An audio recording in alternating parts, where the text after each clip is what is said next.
Welcome to the hit podcast, H.I.T, Human Resources, Insurance, and Technology. I'm your host, Toby Kennedy. As with every week, we are dropping it into your feed on Tuesdays with what I hope are bite-sized, digestible, really well-curated conversations going on in this space. So I'm telling you, hey, trade me 15-ish minutes of your time per week. And what I'm going to do is go out, find awesome people, bring them together, have good conversations. This week's episode is no exception. This week's episode is brought to you by Montage Insurance Solutions. And without any further ado, I want to introduce my guest, Andres Castañeda. Andres, how are you, my friend? I'm doing great. Thank you for having me. This is awesome. Man, so great to have you out here. Thank you for being here. I appreciate it. My pleasure. And just for the audience to maybe get a little bit of a sense of who we have in the chair, maybe give me the beats of your professional career, kind of some of your expertise and sort of what we're here to talk about. Yeah, for sure. No, so I've been in talent acquisition for over 20 years. Really cut my teeth in the startup space. So early on with a company called Idea Lab, which was a technology incubator, and at that point we were hiring for probably 100 companies. Wow. Across different regions. Did that for several years, and then just started moving on from company to company, doing some amazing work, helping companies build. Yeah. You know what I mean, build their teams, build their culture. And then started really getting into streamlining their process. How do we create the white glove approach for candidates? Because at the end of the day, this is a very tough market to recruit for. The candidate experience is everything. And then how do you optimize that entire experience? So it's been pretty amazing. Yeah, what's really interesting about that, so this is kind of a sidebar, but I was a political science major, right? Okay. I was going through college, and we had a class taught by a professor who one of his jobs was he sat with incoming presidents and explained to them a little bit about the role of the president and some of the powers and constitutional things that, you're actually kind of glad to hear someone puts an arm around their shoulder and explains like what you can and can't do. And at the time, he had been doing this for like 20 or 30 years. So he'd seen everyone from like Reagan, the first Bush, Clinton, whatever. And he's like, you know what's funny? Anytime someone finds out what I do for a living, they go, wow, what an interesting time to be dealing with the president, right? And he's like, they say that all the time, right? And I think that right now when you're like, in this market, it's particularly difficult. I go, I bet in your job, you've probably been saying that every year in and year out, like almost regardless of the time in the season, it's an applicable sentence to say, in this market, you really got to be focused if you're trying to get the right talent. It is. I don't think there's been a year that I haven't said that. Yeah. It is so true because talent is sparse. You know what I mean? That we don't have enough technical talent, especially I deal mostly with tech companies, and there's just not enough talent to go around. Yeah. You have these fan companies that for a long time were just absorbing talent left and right, hiring droves of people. And we're seeing the ramifications of that. Over the past year or so, you've seen these massive layoffs that are happening. And it's just the overhiring that happened. And so now they're still kind of going through that process of kind of getting down to normal numbers.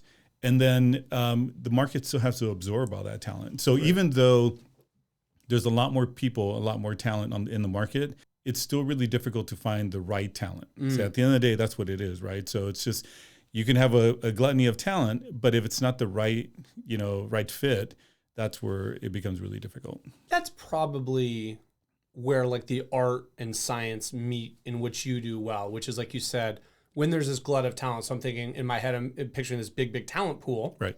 But that's part one side of the equation. Yeah. And then the other side of the equation is this pretty specific role and these pretty specific needs. And you're trying to grab from this big, deep pool and map a hyper-specific skill set to this hyper-specific need, right? Yeah. And it's interesting because talent acquisition goes through cycles. Yeah. So you have these cycles where there's times where there's not enough applicants coming through. And so it's a different type of recruiting. It's very niche. You're kind of going after people specifically, a lot more selling, a lot more like pitching the candidates. Where in the past year and a half or so, it's the opposite, where you have just a lot of people applying. So how do you go through vet all that talent that's coming through? So when there's been times where we had one role and we've had over 1,000 people apply. How do you get to through so many candidates, right? Yeah. So the process that you have in place really makes a big difference in order for you to narrow it down. Yeah. but also at the same time, making sure that you're taking care of those people that are not getting selected. Right. Because, they could call it the black hole, right? You apply and then it goes into the black hole. Well, you don't want to do that. You want to make sure that you give them that touch and say, hey, this wasn't the right fit. Let's stay in touch. Get back to them. And I think for that's every huge. lid, there is a pot sort of Completely. a thing, right? Yeah. It might not be a good fit for this, but you'll be a good fit for this down the road. Yeah. When you've got 999 people for this one job that you got to do that for. So I have a couple of competing questions, and maybe I'll ask them both, and you just tackle whichever one you want. Go for it. But as you say that, you made the comment like, well, your processes are really important, or how do you this, right? You're kind of asking these rhetorical questions, and I want you to answer like, how do you? And then my second part of the question is, where does AI fit into this? Where does new technology fit into this? And so from a process standpoint, when you are tackling what you're tackling, man, go, Yeah. Oh yeah, for sure. So AI, I'll start with AI because AI is huge, right? I mean, everybody's talking about it. It's like the big question mark on how it's going to affect the market. Yeah. It's going to take some time for it to absorb and to actually like feed into everything that we're doing, but it's already there and it's been there for a long time. So LinkedIn has had machine learning in their systems probably for the past 15 years. Wow. The match technology and all that is part of machine learning. You have a lot of platforms that are coming out also that are specific to sourcing. Mm-hmm. How do you source, 700 million people are in the market to get down to the 2 or 3 people that you want? So there's a lot of tools that are out there that are coming up. But for today, I think a lot of companies are actually leaving a lot of money on the table, right? Mm-hmm. They're not using the tools that are available that they can use to kind of streamline their process. A lot of talent acquisition teams are not as big as they used to be. Mm-hmm. So now they're doing more with less. So you have a full stack recruiter that is also doing sourcing, that is also making sure the candidate is being taken care of. Like there's just a lot going on in that role. Mm-hmm. So using platforms like Gem, like Rollbot, that automate the sourcing process and use AI to do that is the way to do it at this point. And it's going to accelerate. That's the one thing, is that it's going to definitely accelerate over time. It being the infusion of AI's role in what you guys do. Completely. Yeah. The sourcing process is going to become, it's been automated for a long time. And there's system teams that have sourcing teams. But I think what we're going to see as AI becomes just more like ubiquitous, like it's everywhere, we're going to start seeing recruiting teams that are going to have like these, what they call like co-pilots, right? Like Microsoft has that co-pilot. There's going to be recruiting co-pilots that are going to do all the sourcing for you. They're going to be the ones that are going to be able to also send out all the messages to candidates, to do that initial reach out, to do even the initial assessment. And that's not too far away from today. Yeah. We're talking about 12 to 18 months. That's going to happen. So it's definitely going to streamline the process for companies. Yeah. But it's also going to affect talent acquisition as we do it. How do folks that are in the talent acquisition space best keep abreast of these sorts of changes? When you're talking to me about, hey, Toby, it's sort of here today. It's certainly here today, but the interaction with it will be changed 4 months from now, 8 months from now, 18 months from now. How does one keep up with your SOPs changing and shifting under your feet so much? Yeah, I think that's a big challenge. You definitely have to have someone on the team that is constantly doing this research, trying to stay abreast of what's happening, what's going on. Watching great podcasts. There you go. But seriously, I think that there has to be this curiosity that has to be built in within the culture of talent acquisition, HR, that is constantly looking for the next best thing. There's millions of ways of doing this, but there's a lot of efficient systems out there that are coming out. The process is going to be the same. It's just going to be infused with technology. Yeah. It's funny because I imagine people might have been, at the advent of either, I'm going back to the internet and email, but even just like cloud computing where, not too long ago, 10, 15, 20 years ago, what you worked on in the office kind of lived within those office walls. Yeah. And now you start a project here, you drive home, you pick it right back up where you left off from home because it's all in the cloud. And some of those things sort of came in fairly seamlessly. Like now when we look back to it, I almost don't remember it being overly jarring. We just kind of rolled with it, but now we started doing things differently. Yeah, you think about like Dropbox, you think about like, your Google Drive, like that's something, it's maybe 5 or 10 years old or something. It's not too old, but it revolutionized the way we do things. So I know that from a real kind of day-to-day and what your background is standpoint, you sort of focus on startups and quick builds and companies that need to almost like upstaff on demand sort of a thing. Can you talk to me a little bit about how that specific niche kind of maybe plays into this conversation? Yeah, no, for sure. And that's the space that I play in. And I focus on, and that's the biggest need that I think startups have is like, how do you scale? Mm-hmm. Because the interesting thing about startups is that they're kind of insulated from the market, right? Mm-hmm. They're still building product. They're not necessarily worried about sales. They're not looking to see if the market's going to go up or down. They are just like hardcore product development. Get the technology working. Let's get it out there. Let's get beta. So the challenge that they have is that they're still not known. Mm-hmm.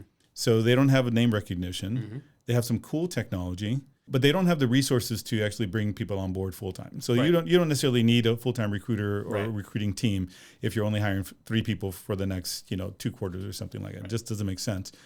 But they still need it. Right. And the difficult part about recruiting for startups is that it's very labor intensive because there's a lot more work that has to go on in there because, again, no name recognition. Mm-hmm. You have to do a lot more kind of building that brand. Mm-hmm. And that's where the work that I do comes into play because it's like recruiting on demand. So that's the one thing that we do is that we provide startup companies different stages that they're in. Mm-hmm. The ability to scale up and scale down their talent acquisition teams without necessarily committing ahead to their teams.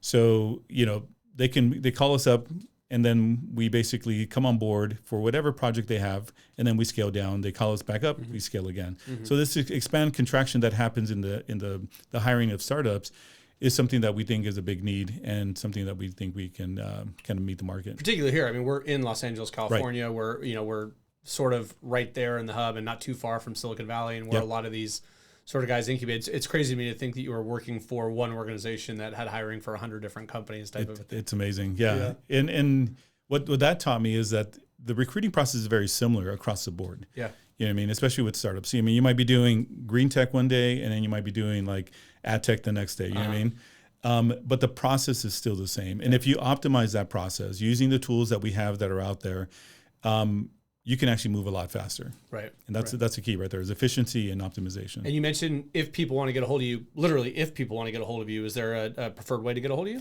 LinkedIn's the best way. Okay. We kind of live on LinkedIn. Yep.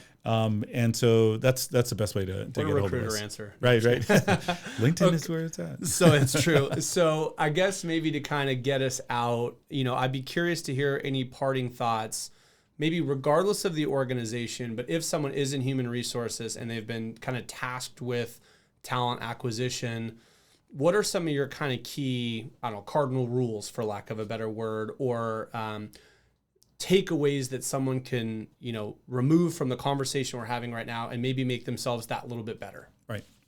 So I'll give it from the talent acquisition leader perspective, because I was in-house for many years. Yeah. And so the big pain points that I felt, the big pain points that I think that HR leaders have to take in consideration is just how quickly does the team have to scale up, because headcount expands and contracts from one quarter to the next.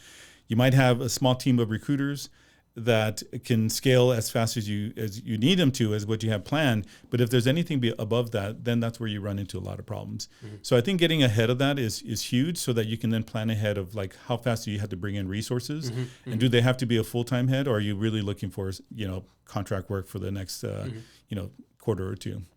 That's an interesting sidebar, by the way. Do you have thoughts on when the right person is an in-house person versus a contractor, or do you kind of lean on the managers that are asking you to go find the person? In terms of weighing in on whether or not we should be hiring, an in-house employee, or we should be hiring a contractor. Do you give a lot of feedback on that, or do you sort of say, hey, you give me the directive and I'll go with whatever you think? It depends. If it's for the HR and recruiting team, I think there's I have a lot more say in that. So I think when that comes to that, it's really just looking at the annual headcount that we're going to be looking for and what capacity does the team currently have. Yeah. But if it's, if we're looking for an engineer and they're like, should we hire a contractor versus a full-time, I leave that to the CTO. Yeah, definitely. Right on, man. This has been a super great conversation. Yeah, man. I appreciate you so much. Thanks for coming out. That's all the time we have here on the H.I.T podcast this week. Thank you so much for joining us. Join us next week. Join us every week. And until next week, make this the best week yet.